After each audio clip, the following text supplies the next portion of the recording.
그리고 오늘은 특별히 성령 강림절입니다. 할렐루야.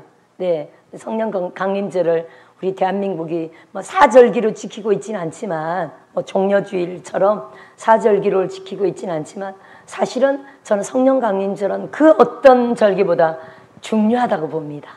할렐루야. 그래서 오늘은 그래서 올해부터는 우리가 올해부터는 좀 특별하게 성령 강림절을 성령 강림절로 우리가 좀 지켰으면 합니다. 더.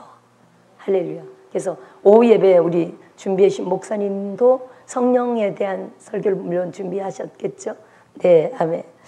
우리 오늘 성찬식을 했는데 여러분, 성찬식 정말 중요합니다. 왜냐하면 성령 강림과 성찬식 너무 관계에 있습니다. 우리 예수님이 우리의 인류의 죄를 위하여 죽으셨습니다. 그렇죠, 여러분? 근데 우리 예수님이 죽으신 것과 결과적으로 정말 절대적으로 관계에 있는 것은요, 성령 강림입니다. 우리 주님이 죽으시지 않으셨다면 절대로 이 땅에 오실 수 없는 게 바로 성령이십니다. 할렐루야. 우리 요한복음을 먼저 한번 보겠습니다. 요한복음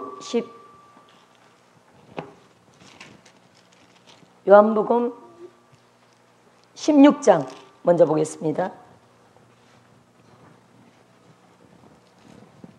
16장 7절. 자, 16장에 무슨 예수님이 지금 요한복음 14장, 15장 계속요. 예수님의 죽으심에 대해서 계속 주님이 말씀하시고 계신 내용입니다. 예수님이 12장부터 6월절에 대한 내용이 나오거든요. 12장 6월절 엿새 전에, 13장 6월절 전에 하면서 주님이 이제 죽으시기 전에 라는 말씀이 12장 13장 계속 나오면서 16장까지 딱 갔을 때는 예수님이요, 결론적으로 성령에 대한 말씀을 하십니다. 성령의 일에 대한 말씀을 하십니다. 그리고요, 죽으실 거라는 말씀을 계속 하셨기 때문에 지금 제자들의 마음이 어떠합니까? 사실은 침울합니다. 사실 예수님 자꾸 왜 죽는다는 말씀을 하실까? 예수님 왜 당신이 자꾸만 죽는다는 말씀을 하실까? 그리고 뭐 살아난다는 말씀도 하시지만 살아난다는 말씀 믿어질까요? 안 믿어질까요? 안 믿어집니다. 그때까지 뭐 죽었다가 살아나는 사람들이 없었기 때문에 살아난다는 말씀이 믿어지지 않습니다. 그리고 자꾸만 죽는다는 말씀을 하시기 때문에 제자들은요, 마음이 사실 안 좋습니다. 그때 예수님이 이렇게 말씀하십니다. 16장 7절 다 같이 시작. 그러나 내가 너희에게 실상을 말하노니 내가 떠나가는 것이 너희에게 유익이라. 내가 떠나가지 아니하면 보혜사가 너희에게로 오시지 아니할 것이요, 가면 내가 그를 너희에게로 보내리니. 다 같이 시작. 그가 와서 죄에 대하여, 의에 대하여, 심판에 대하여 세상을 책망하시리라. 할렐루야. 누가요? 성령이. 내가 떠나가는 것이, 주님이 죽는 것이, 내가 죽어서 너희를 떠나가는 것이 너희에게 유익하다 라고 하면서요, 주님의 죽음의 가장 유익은요, 물론 속죄입니다. 첫째. 두 번째, 정말 유익한 것은요, 성령이 오셨다는 겁니다. 할렐루야. 그래서 우리가 지금 정말 어떤 경우에는 한 달에 한 번씩 성찬을 하니까 무의미하게 할 수도 있지만 절대로 무의미해서는 안 됩니다. 할렐루야. 예수님을 기념하는 성찬이고요, 다시 오실 성령 강림을 위한 절대적인 것이 바로 주님의 성찬이라는 겁니다. 주님의 죽음이라는 거예요. 할렐루야. 중요합니다. 주님의 죽음은 너무 중요합니다. 자, 그래서 우리 성령을 주시려고 우리 예수님은 죽으셨고요. 다시 한번 보겠습니다. 우리가 사도행전,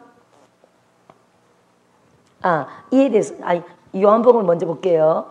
요한복음 7장 37절, 38절, 39절까지 한번 읽어봅니다.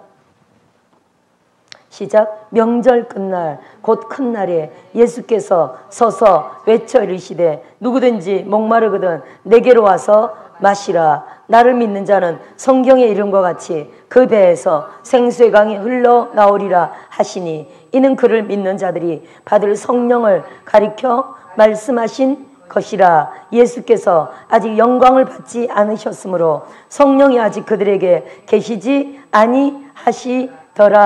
할렐루야. 참 중요한 말입니다. 여기 제 성경에도 빨간 글씨로 누구든지 목마르거든 내게로 와서 마시라. 나를 믿는 자는 성경의 이름과 같이 그 배에서 생수의 강이 흘러나오리라. 제 성경에 빨간 글씨로 이렇게 되어 있습니다. 요즘 성경, 여러분 성경도 빨간 글씨로 되어 있습니까? 안 그런 사람도 있네요. 네. 성경 사실 때 되도록 그래도 예수님 말씀이 빨간 글로 되어 있는 걸 사시는 게 좋겠습니다. 요즘 성경은 그냥 까맣게 되어 있는 것도 참 많이 있을 겁니다. 그래서 가려서 사시는 게 좋겠고요. 물론 제 성경에도 빨갛게 예수님 말씀만 빨갛게 되어 있습니다만 저는 하여튼 39절을 너무 또 중요하게 여깁니다. 39절 보세요. 우리 안에서 생수의 강이 흘러나오리라. 이거를 주님이 이는 그를 믿는 자들이 받을 성령이다. 이렇게 말씀하신 겁니다. 할렐루야. 받을 성령에 집중해 볼까요? 따라 봅시다. 받을 성령. 한 번 더 받을 성령. 자, 요때가 언제입니까? 요한복음 7장이면요. 초막절 사건인데 예수님이 벌써 마태복음 3장에 뭘 받고요? 세례 받으시고 성령이 비둘기 같은 형체로 예수님에게 임하셨습니다. 그리고 예수님의 전 사역을 우리가 알지만요. 예수님은 오순절 성령 그 이전의 분입니다. 그렇죠? 사도행전 10장 38절에 하나님이 나사렛 예수에게 성령과 능력을 기름 붓듯 하셨음에 저가 두루 다니시며 착한 일을 행하시고 마귀에게 눌린 모든 자들을 고치셨습니다. 우리 예수님은요 성령으로 충만했습니다. 할렐루야. 인정하십니까? 우리 예수님은 주의 성령을 주의 영으로 충만했습니다. 주의 영을 이미 함께 받으신 분입니다. 그런데요 여기 성경을 잘 보세요. 그를 믿는 자들 즉 제자들이 예수를 믿는 우리 제자들이 받을 성령이라고 말하고 있습니다. 다시 해봅시다. 믿는 자들이 받을 성령. 아니 우리 예수님이 지금 성령으로 충만한데요. 그리고 제자들이 나가서 예수님에게 임파테이션 받아서 제자들이 나가서 어떻게 했다고요? 귀신들을 내쫓고 모든 약한 것과 병든 자를 고치는 능력을 제자들이 많이 행했습니다. 예수님처럼 행했습니다.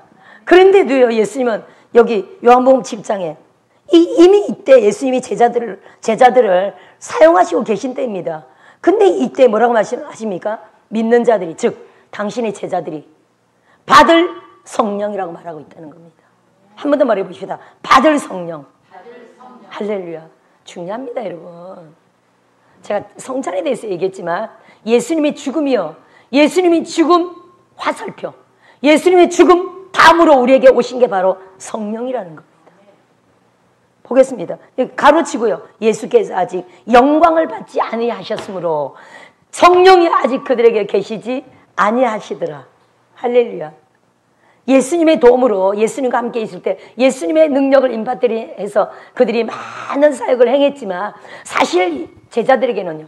아직 받을 성령은 오시지 않았다는 겁니다. 할렐루야. 이해되십니까? 아멘. 다시 보겠습니다. 그러면 예수께서 아직 영광을 받지 않으셨으므로 레위기 16장으로 다시 돌아보겠습니다. 영광은 어디에 임하고 영광은 어디에 나타나고 예수님은 언제 영광을 받나 우리가 한번 보겠습니다. 레위기 16장을 보면 되겠네요. 구약으로 돌아가서 레위기 16장. 어제 신학교 때 제가 잠깐 다룬 건데 레위기 16장에는 자 대제사장의 대속죄일에 대한 사역이 나옵니다. 자 대제사장의 사역에 대해서 우리가 보면요 여기 어디를 볼까요? 대제사장이 피를 가지고 지성소로 들어갑니다. 여기 15절이죠 결론적으로. 아론이 자기와 자기의 집안을 위하여 속죄하고요. 그 다음에 15절 가면 백성을 위한 속죄를 또 합니다. 시작. 또 백성을 위한 속죄제 염소를 잡아 그 피를 가지고 휘장 안에 들어가서 그 수송아지 피로 행함같이 그 피로 행하여 속죄소 위와 속죄소 앞에 뿌릴지니. 자 백성을 위한 속죄제 염소 두 마리 염소가 있습니다. 백성을 위한 속죄제 염소 즉 9절에 여호와를 위하여 제비 뽑은 염소 두 염소가 있는데요. 한 마리는 여호와를 위하여 8절 9절에 여호와를 위하여 또 한 마리의 염소는 아사셀을 위하여 할지며 여호와께 드리는 속죄제 염소 또 아사셀에게 내보내는 염소가 있습니다. 할렐루야. 아사셀은 뭐라고요? 바로 광야에 거주하는 사탄입니다. 타락한 전사의 우두머리, 추방당한 악령, 사탄, 히브리 말로 아잘젤이라는 단어입니다. 아잘젤, 쫓겨난 귀신이란 뜻을 갖고 있습니다. 아잘젤, 광야에 거주하는 사탄. 그래서 우리 예수님도 마태복음 4장 1절에 성령이 이끌리어 마귀에게 시험을 받으러 광야로 가시니라, 이렇게 성경은 기록하고 있습니다. 히브리 개념으로는 고대 히브리 사람들은 광야에 귀신이 있다고 믿었죠. 그래서 성경에도요, 그런 개념으로 마귀에게 시험을 받는데 어디로 갔다고요? 광야로 가시니라, 이렇게 성경이 기록하고 있다는 겁니다. 히브리 개념입니다. 자, 그러면 한 마리는요, 아사셀에게 내보내고, 그래서 우리 바깥으로 내보냅니다. 그래서 우리 예수님이 예수님의 고난 당하신 거 보면 예루살렘의 성문 밖으로 나갑니다. 그렇죠? 영문 밖이라고도 기록하고 있죠. 히브리서 13장 11절부터 13절까지 예수님이 고난 받기 위하여 영문 밖으로 나가시니라, 성문 밖으로 나가시니라, 그런 기록이 되어 있습니다. 제가 한번 읽어드릴게요. 13장 11절부터 13절까지. 이는 죄를 위한 짐승의 피는 대제사장이 가지고 성소에 들어가고, 좀 이따 볼 히브리 계시록 16장 말씀이고요. 그 육체는 영문 밖에서 불사름이라. 그러므로 예수도 자기 피로서 백성을 거룩하게 하려고 성문 밖에서 고난을 받으셨느니라. 할렐루야. 성문 밖에서. 그래서 예루살렘 성을 떠나서 예수님이 골고다 언덕으로 올라갔습니다. 십자가 지고 돌아가셨다는 거예요. 그게 영문 밖이에요. 즉, 한 마리의 염소를 아사셀에게 광야로 내보내어서 다시 돌아올 수 없는 그 광야로 내보내어서 그를 죽게 하는 것처럼 우리 예수님도 성문 밖으로 나가셔서 골고다에서 십자가에 죽으셨다는 것을 말씀하시는 겁니다. 그러고요, 또 한 마리는요, 그럼 우리가 이제 레위기 16장에 본 게 15절에 또 한 마리 백성을 위한 속죄제 염소를 잡아 어디요? 휘장 안에 들어가서, 지성소입니다. 속죄소 위와 속죄소 앞에 뿌릴지니, 이렇게 되어 있습니다. 그 속죄소 위와 속죄소 앞에라고 되어 있는데요. 더 정확하게는 이렇게 되어 있습니다. 여기 14절 한번 볼까요? 시작. 그는 또 수송아지 피를 가져다가 손가락으로 속죄소 동쪽에 뿌리고, 정확히 동쪽에 뿌리고 이렇게 되어 있죠. 그리고 또 손가락으로 그 피를 속죄소 앞에 7번 뿌릴 것이며, 이렇게 되어 있습니다. 그러니까 속죄소 서도 아니고 남도 아니고 북도 아니고 동쪽에 뿌린다. 여러분, 우리가 성경에 동쪽이라는 단어가 참 많이 나옵니다. 동쪽이라는 단어를 어디서 볼 수 있냐면요, 한번 찾아볼까요? 창세기부터 많이 나오는데 창세기 11장에 나옵니다. 바벨탑 사건에 나옵니다. 11장 2절에 그들이 동방으로 옮기다가, 이렇게 되어 있어요. 여러분, 성경적으로 동쪽으로 옮긴다, 그건 저주받는 일이에요. 사실은 서쪽으로 옮기는 게 축복받는 일이에요. 그래서 지성소는 어디에 있습니까? 서쪽에 있습니다. 지성소로 들어가는 방향이 동쪽이에요. 해망문은 동쪽에 있습니다. 동으로 들어가서 어느 쪽을 향해? 서쪽을 향하여 갑니다.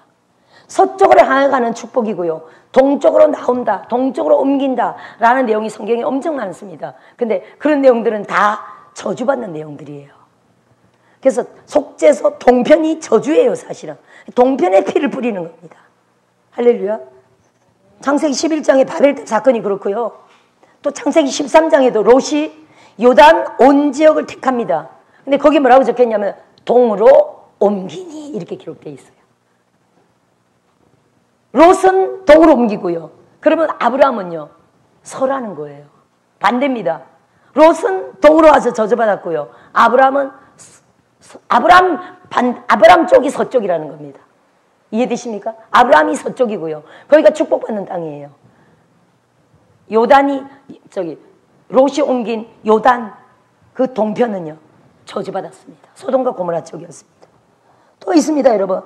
그 창세기 3장 24절에도요, 에덴 동쪽에 뭘 두었습니까? 에덴 동산에서 그들을 추방하고 난 다음에 거기다가 그룹들과 두루 도는 불칼을 두었다.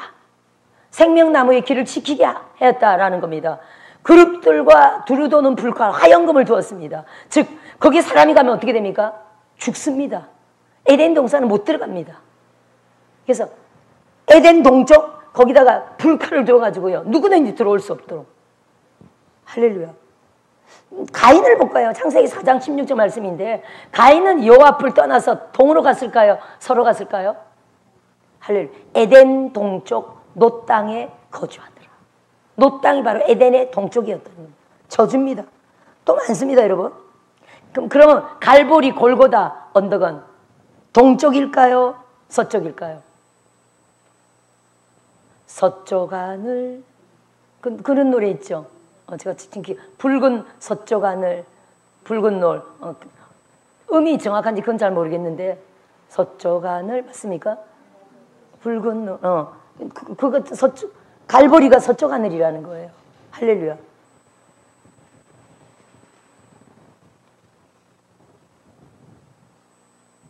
또 있습니다. 출애굽기 3장 1절인데, 모세가 호렙산으로 올라갑니다. 거기 이렇게 기록되어 있어요. 광야 서쪽으로 인도하여 하나님의 산 호렙의, 이꼬르 신의 산이죠. 하나님의 산 호렙산의 이름에 라고 기록되어 있어요. 결국 그 신의 산에서 뭘 받습니까? 율법을 받습니다. 그렇죠? 우리가 요즘 레위기 공부하고 있지만 레위기 그때 다 기록된 겁니다. 그렇죠? 즉 여러분, 그래서 아까 레위기 16장에 속죄소 동편에 뿌린다.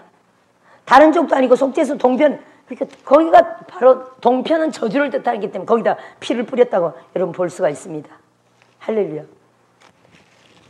자, 그리고 또 어디에 뿌리냐면 속죄소 위와 속죄소 앞에, 속죄소 위에, 여기 이제 7번 손가락으로, 오른손 엄지손가락입니다. 정확히 역사적으로 내려오는 기록 보면 오른손 엄지손가락으로 피를 7번 찍습니다. 이때 지성소 속죄소 위에서 여호와의 영광이 찬란하게 나타납니다. 할렐루야.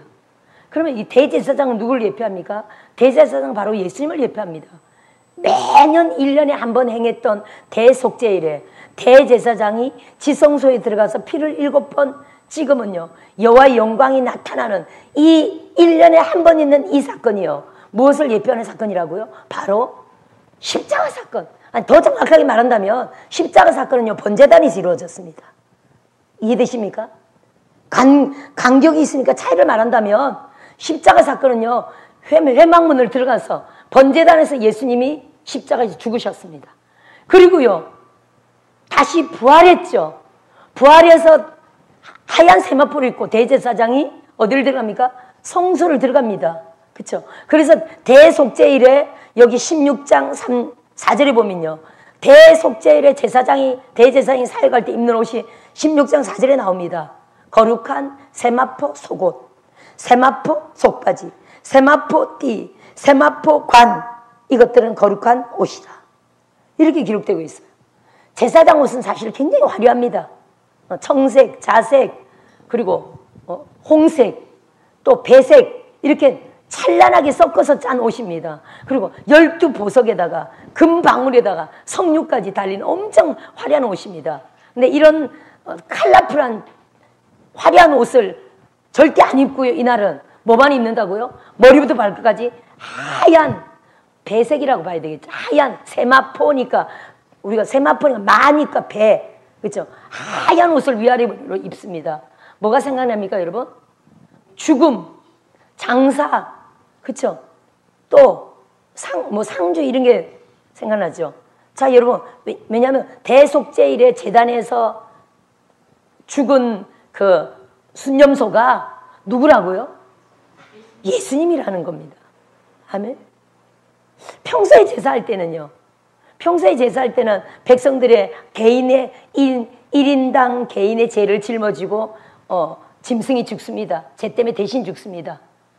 근데 우리 예수님은요, 온 인류를 위한 세상 죄를 지고 가는 하나님의 어린 양으로 선택되셨습니다. 할렐루야. 그때 우리의 죄를 위하여 짐승을 죽였지만, 이제 이 대속죄일은요, 세상 모든 죄를 위하여 우리 예수님이 인류를 위한 하나의 제물로 주님이 선택되셨습니다. 그래서 주님의 죽음에 대한, 사람이 죽으면 다 배옷을 입습니다. 그죠? 요즘은 장례식에 까만 옷도 입지만 옛날에는 항상 배옷을 입었습니다. 진짜로요. 배옷, 요즘도 배옷 입는 데가 있습니까? 요즘은 장례식에 다 까만 거 입죠. 까만 것도 죽음을 뜻합니다. 그래서 성직자들도 정말 나는 죽었다라는 느낌으로 까만 옷도 입고요. 또 흰 옷도 입습니다. 할렐루야. 흰 옷도 입습니다. 그래서 지금 4절에 위아래로 전부 다 흰 옷을 입은 건요, 예수님의 죽음과 관련이 있습니다. 예수님의 죽음에 대한 장례를 의미하는 것이기도 하죠. 그리고요, 또 우리가 예수님이 살아나셨을 때 마태복음 27장, 28장 이런 데를 보면 예수님의 죽은 그 무덤 안에 뭐가 놓여 있었습니까? 예수님의 시체 위에 예수님의 시체를 세마포로 싸서 넣어놨습니다. 그렇죠? 세마포를 싸서 넣어놨죠. 예수님의 죽음을 뜻합니다. 근데 나중에 가봤더니 시체가 없어지고 예수님의 세마포만 한쪽에 객혀 있었다라고 기록이 되어 있습니다. 그렇죠? 즉, 이 대제사장이 입고 있는 이 세마포는요, 예수님의 죽음을 뜻합니다. 죽음. 그리고요, 다시 살아나신 예수님을 뜻하죠. 할렐루야. 다시 살아나신 예수님을 뜻합니다. 왜냐하면 구약의 대제사장은 예수님입니다. 지금 16장에 들어가는 대속죄일에 사역하는 대제사장은요, 절대 예수님입니다. 매년 한 번 이 사역을 했던 대제사장은요, 십자가에 못 박히신 예수님을 정확하게 의미합니다. 할렐루야. 단지 차이가 있다면요, 레위기 16장은 순념소가 따로 있고요, 대제사장이 따로 있다 뿐이에요. 근데 정확하게 우리 예수님은요, 사실 십자가 사건은 어떠합니까? 세상 죄를 지고 가는 하나님의 어린 양, 레위기로 말한다면 순념소겠죠. 어린 양도 예수님이고 또 대제사장 사역도 예수님이 하셔야 돼요. 할렐루야. 구약으로 말한다면요, 죽기만 하면 되는 게 아닙니다. 이해되시죠, 여러분? 레위기가 이게 정확하게 예수님이 십자가 사건을 말하고 있는 건데, 순념소가 죽기만 하면 되는 게 아니에요. 어떻게 된다고? 그 다음 차례가 있죠. 그 피를 가지고 대제사장이 지성소에 가서 피를 발라야 사역이 끝나는 겁니다. 그럼 우리 예수님이 십자가에 죽으셨습니다. 죽기만 하면 끝나는 게 아니에요. 죽기만 했다고, 인류를 위하여 죽기만 했다고 지금 속죄가 된 게 아닙니다. 그 다음 사역이 뭐라고요? 이 피를 가지고 아버지 앞에 가셔야 돼요. 그래서 요한복음 20장에는요, 마리아에게 이렇게 말합니다. 나를 붙들지 말라. 내가 아직 아버지께로 올라가지 못하였노라. 이렇게 말하고 있죠. 요한복음 20장 17절입니다. 아직 아버지께로 올라가지 아니하였노라. 할렐루야. 그럼요, 아직 하나님 앞에 올라가지 못했습니다.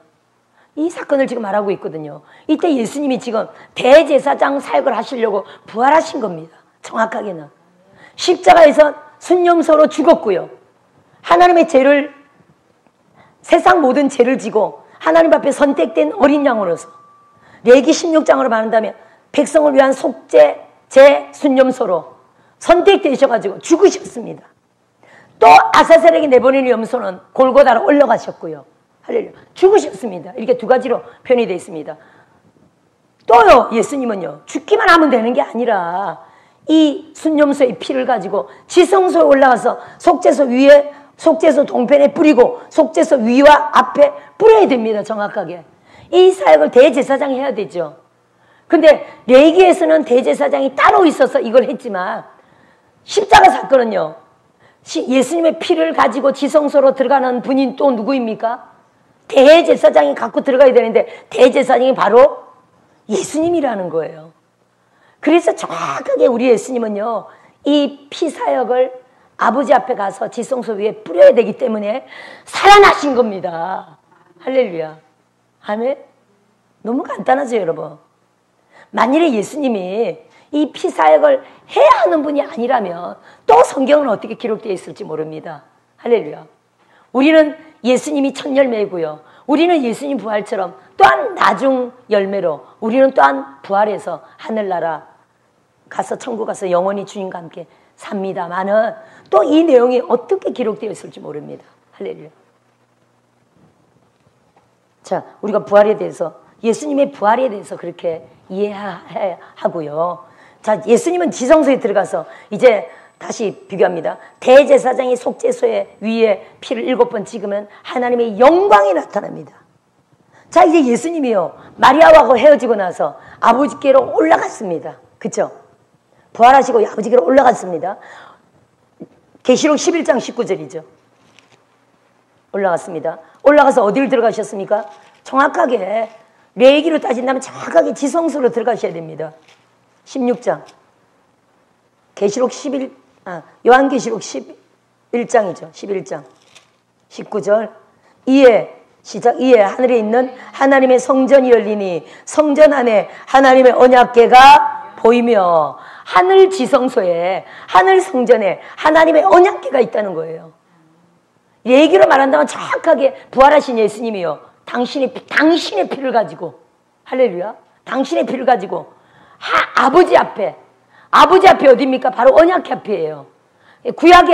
구약의 모든 사람들이 여호와 앞에, 다윗이 여호와 앞에 나아갔다, 하나님 앞에 나아갔다라는 것은 전부 다 언약궤를 말합니다. 언약궤 앞에. 그럼 예수님이 내가 아버지 앞에 아직 올라가지 못했노라, 이거는요, 하늘 성전의 지성소에 언약궤 앞에 지금 나아가는 걸 말하는 겁니다. 거기 가서 당신의 피를 거기다 속죄소 동쪽에 뿌리고 그 위와 앞에 속죄소 피를 뿌리면요, 7번 찍으면요, 뭐가 나타난다고요? 여호와의 영광이 나타난다는 겁니다. 그리고 레위기 때 대제사장에게 이스라엘 백성들의 죄를 내가 다 사했다 라고 하나님의 음성을 대제사장이 딱 받아서 나오는 것처럼 우리 예수님도요, 거기서 아버지의 영광과 만난다는 겁니다. 아버지의 음성을 듣는다는 거예요. 인류 대속죄, 내가 인류를 위하여 대속죄하였다. 내가 너의 피를 받고 온 이 세상 인류를 다 죄를 사하였다 라는 하나님의 응답을 받고 다시 이 땅에 내려오신 거예요. 내려오시는 겁니다. 내려오셔서 만난 첫사람이 누굴까요? 낮에 엠마오 때 만났다는 겁니다. 그러니까 부활하시고 바로 마리아와 만났을 때는요, 아직 아버지 앞에, 지성소 앞에 아직 안 간 때 살짝 마리아를 먼저 만나신 거예요. 아멘. 그래서 나를 붙들지 말라 이렇게 말하고 있어요. 붙들지 말라는 거는요, 레위기 16장을 보면 사실 우리가 알 수 있습니다. 레위기 16장에 여기 17절에 한번 읽어볼까요? 레위기 16장 17절 시작. 그가 지성소에 속죄하러 들어가서 자기와 그의 집안과 이스라엘 온 회중을 위하여 속죄하고 나오기까지는 누구든지 회막에 있지 못할 것이며, 회막 전체 100규빗 50규빗 회막 전체 아무도 있지 못한대요. 그래서 이스라엘 그 제사장 역사에 보면요, 제사장이 이 사역을 다 끝나고 나오기까지는 성막 전체 사람이 없었어요. 왜?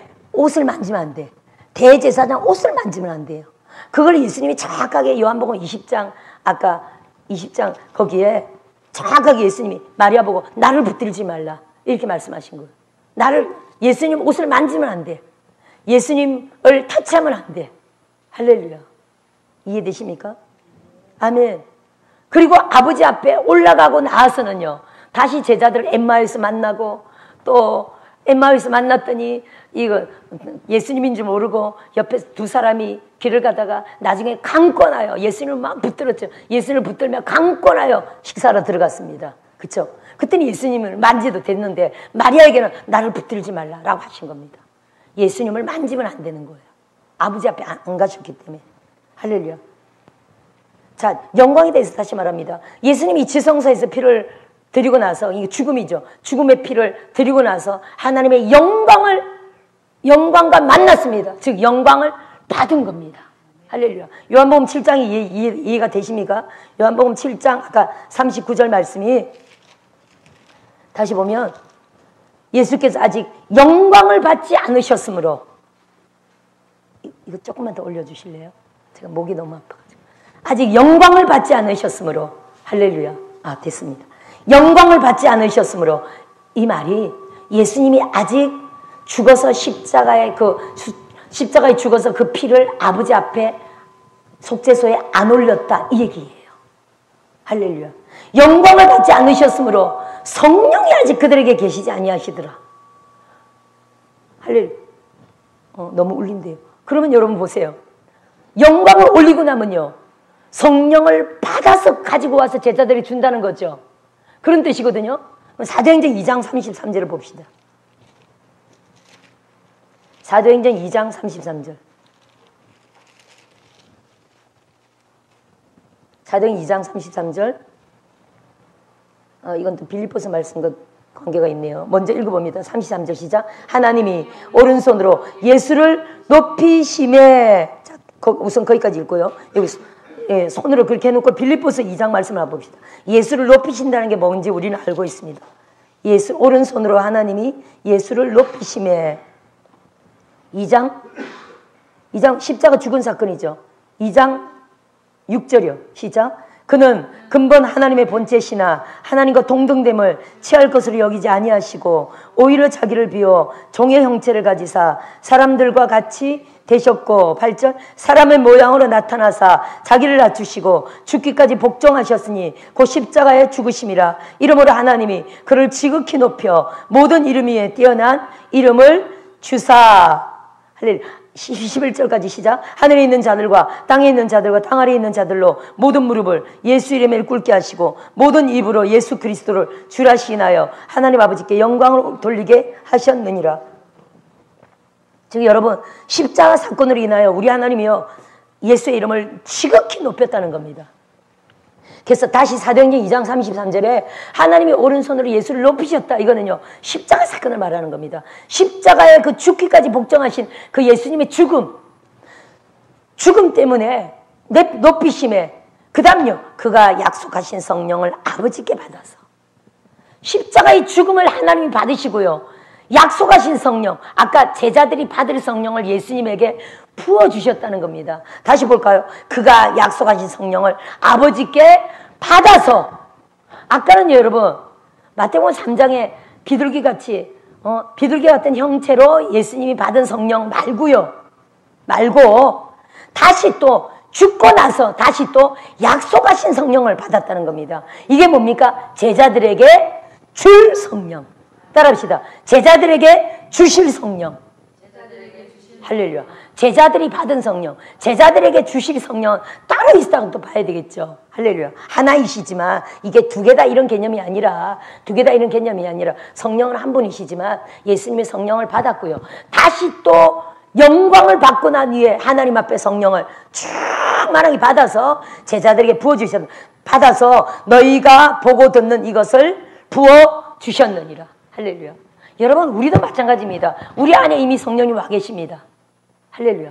우리 안에 성령이 와 계시지만 우리는요, 또 계속 위로부터 성령을 받습니다. 할렐루야. 이것을 여러분 이해하시기 바라요. 다시 한 번 말해봅시다. 우리 안에 성령이 계십니다. 다시 또 우리 위로부터 계속 성령을 받습니다. 이게 이해됩니까, 여러분? 우리 안에 성령이 있지만 어떤 사람이 이렇게 말합니다. 아니, 우리 안에 성령이 계신데 왜 계속 성령님 오셔서 말하냐고. 그건 잘못됐다고 말합니다. 잘못되지 아닙니다. 성경적으로 맞습니다. 예수 우리 왕이요, 우리는 계속 초청합니다. 사실 여러분, 영안을 열어보면요, 예수님이 예수 우리 왕이요 초청하면 예수님이 진짜 오십니다. 할렐루야. 진짜 오십니다. 우리가 지금 육의 눈으로 지금 안 봐서 그렇죠. 영의 눈으로 진짜 예수님이 왔다 갔다 하십니다. 어떤 때는 예수님이 각 사람마다 예배를 신령과 진정으로 드리는 사람에게 왕관을 막 씌워주십니다. 우리는 그걸 엄청 많이 받습니다. 할렐루야. 그래서 예수님을 우리는 계속 초청해야 됩니다. 우리 안에 예수님이 계심에도 불구하고 예수님 오셔서 초청해야 됩니다. 그래서 아니, 우리 안에 예수님이 계신데 왜 자꾸 예수 오시라고 초청하냐고. 아, 우리 안에 성령 계신데 성령님 이곳에 오소서 하니까 성령이 계속 초청한다고 이렇게 말하는 사람들 제가 보았는데 절대 잘못된 말입니다. 우리 안에 계시지만 우리는 계속 예수님을 초청합니다. 우리 안에 계시지만 우리는 계속 성령님을 초청해야 됩니다. 할렐루야. 자, 이걸 예를 들어보세요, 여러분. 제가 칠판이 있는데요.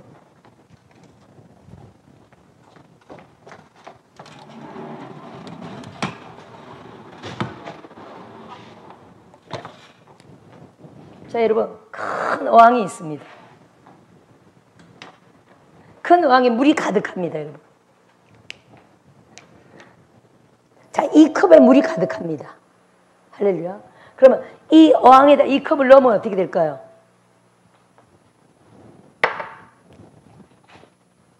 이 컵을 어항에 넣었습니다. 그러면 컵 안에도 물이 가득하거니와 이 전체도 물이 가득하죠. 할렐루야. 이런 이치로 여러분이 생각하시면 돼요. 이 컵 안에는 물이 가득한 컵입니다. 그러니까 우리 안에 성령이 충만하게 가득하게 있습니다. 많은요, 우리가 성령을 부어주소서라고 계속 간구하는 거는 마치 온 우주에 충만하신 하나님의 영을 우리가 계속 하나님의 영으로 충만하게 있는 것과 똑같은 원리예요.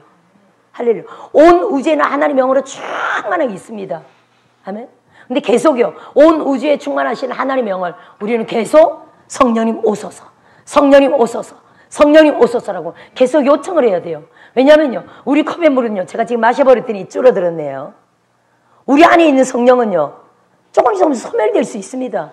그래서 계속 성령의 충만함을 받으라라고 말하거든요. 이 충만함이, 이 충만이라는 단어가 여러분, 여기가 가득 찼을 때 우리는 보통 충만하다고 표현합니다만은 히브리 언어로 따진다면요, 이게 충만한 게 가득한 게 아니에요. 철철 넘치는 상태를 말하는 겁니다. 그게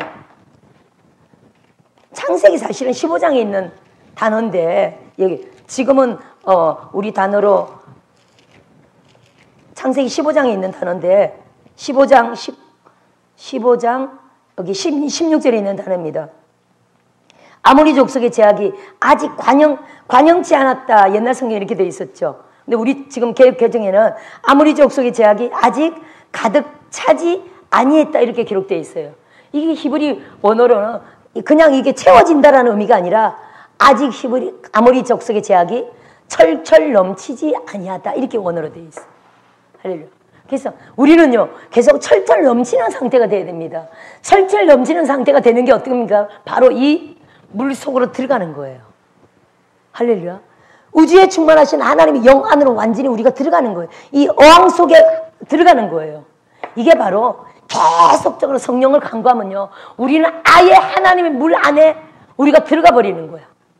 내 안에 하나님의 물이 들어왔거니와 성령의 이 물이 내 안에 들어왔거니와 나는 또 하나님의 완전하신 물 안으로 들어가는 거예요. 이해되십니까? 이때는요, 우리 개인의 개념으로 본다면 물이 콸콸콸콸 넘치는 상태인 겁니다. 절대로 부족함이 없이 언제든지 채워지는 콸콸콸콸 채워져서 콸콸콸콸 넘치는 상태. 이 상태를 바로 저는 충만이라고 말하고 싶습니다. 할렐루야. 그래서 여러분, 오늘 성령 강림절입니다. 아멘. 이 성령을 우리는요, 항상 우리 안에 성령님이 항상 계시지만 또 위로부터 항상 성령의 충만을 갈구하고 사모하는 종들 되시길 주의 이름으로 축원드립니다. 할렐루야. 이 성령을 우리에게 주시려고 우리 예수님이 죽으셨습니다. 오늘 그 거룩한 성찬을 우리가 대했고요. 이 또 성찬은 뭡니까? 아까 마태복음 26장 28절을 읽었지만 많은 사람을 위하여, 많은 사람의 죄를 위하여 흘리는 바 나의 피 곧 언약의 피니라. 많은 사람의 죄, 속죄를 위하여 흘리는 피, 그 언약의 피. 주님이 이 포도주가 내 언약의 피다, 많은 사람의 죄를 위하여 흘린 피다라고 말했습니다. 그러면 여러분, 우리가 평소에도 우리가 실수했을 때 주님, 저의 생각의 죄를 용서해 주세요.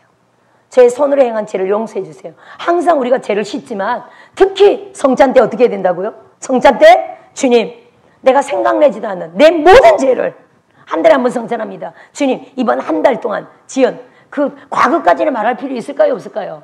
우리가 여러분, 한 달 전에 성찬할 때 지은 죄는요, 다 시끄러울 필요 없습니다. 옛날 어렸을 때 지은 죄까지 다 끌어오는 사람도 있습니다. 절대 그럴 필요 없다니까 여러분. 아멘. 예를 들어 한 달에 한 번 목욕탕을 간다면 한 달에 한 번 목욕하고 싹 때가 흘러갔습니다. 하수구 때가 흘러갔습니다. 그 때를 향하여 한 달 뒤에 가서 내 때 찾는 사람 누가 있습니까? 할렐루야. 절대 찾을 수 없는 때입니다. 속죄라는 개념을 우리가 이렇게 이해해야 돼요. 한 번 비누로 씻어서 흘러간 때는요, 절대 다시 오지 않습니다. 단지 우리는 하나님처럼 망각의 능력이 없기 때문에 계속 생각나고 기억하게 하는 사람인지라 제가 생각날 뿐이에요. 근데 무시해야 됩니다. 사탄은요, 우리가 우리가 망각할 수 있는 능력이 없기 때문에 이 계속 기억난다는 이것을 사단이 계속 이용하는 것 뿐이에요. 우리 죄를 떠올려요. 떠올립니다. 생각나게 합니다. 할렐루야. 그걸 붙잡고 네가 이랬잖아 저랬잖아 죄책감에 사로잡히게 해요. 우리가 좀 어려운 일이 생기면요, 네가 이 죄 때문에 안 되는 거야 라고 우리를 자꾸만 죄책감으로 정죄하는 겁니다. 그래서 여러분, 지금 칠판이 여기 있지만 하나님이 보여주신 환상 가운데 한 가지가 재미난 환상이 있습니다. 펜.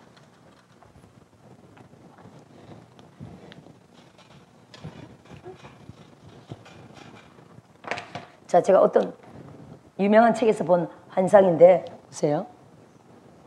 나무입니다. 이게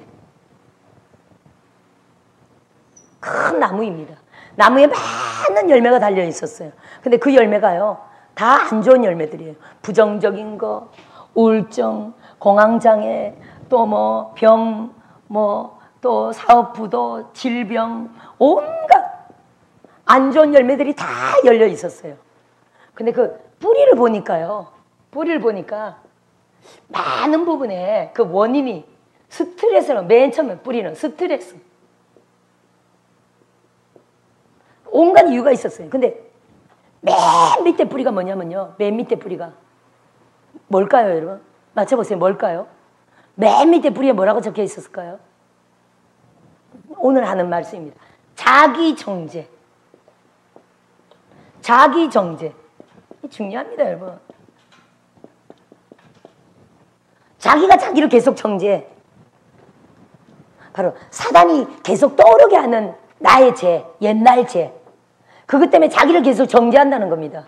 저 죄책감, 자책감, 자기 정죄 자유해야 됩니다. 할렐루야. 자기 정죄하지 말아야 됩니다. 우리가 많은 병들이 자기 정죄하고 걸려있대. 제일 뿌리 깊은 원인은 자기 정죄였다는 겁니다. 할렐루야. 거기서 많은 병들이 그때부터 발생해요. 사단의 정죄에 걸리는 겁니다. 여러분, 때의 비유를 아까 생각해 보세요. 우리가 정말 진실로 회개하고 하나님 앞에 용서를 구했습니다. 그러면요, 이미 주의 보혈로 씻어 목욕하고 하수구로 흘러가 버린 거예요. 영원히 흘러가 버렸습니다. 다시 찾아올 수 없습니다. 그리고 또 목욕할 때는요, 이제 새로운 때예요. 새로운 때입니다. 오늘 샤워하고 왔지만 이제 날이 더워서 날마다 샤워할 수밖에 없네요. 더워가지고 이제는 날마다 샤워해야 됩니다. 어제 때가 아닙니다. 날마다 그때그때 흘리는 때예요. 할렐루야. 이제 하루라도 샤워를 하면 찝찝하죠. 몸이 건질건질거리고. 그게 그냥 땀 때문인데, 땀이 날마다 새로운 흘러나오는 땀이고 때죠. 새로운 때입니다. 절대로 옛날 게 아니라는 거예요. 그러면요, 여러분, 옛날 죄에 대해서 절대로 얽매일 필요가 없어요. 단지 진정으로 회개했냐, 그것과 물론 관계가 있죠. 내가 진정으로 회개하고요, 그 죄를 내가 다시 짓지 않는다. 다시 죄를 지으면 또 회개가 필요할 뿐입니다. 다시 죄를 짓지 않는다 라고 한다면 결코 그 죄 때문에 걸린 일은 아니라는 거예요. 이해되십니까? 할렐루야. 진정 속죄하고요, 우리가 회개하고 그 죄를 속죄를 받았다면 다시 그 죄를 두 번 회개할 필요는 없는 겁니다. 아멘. 매달 성찬을 합니다. 지난달에 성찬하고 회개했습니다. 그럼 오늘 또 성찬했습니다. 주님, 나의 모든 죄를 사하여 주심을 감사합니다 라고 했을 때는 정확하게는요, 믿는 자에게 정확하게는 한 달 동안입니다.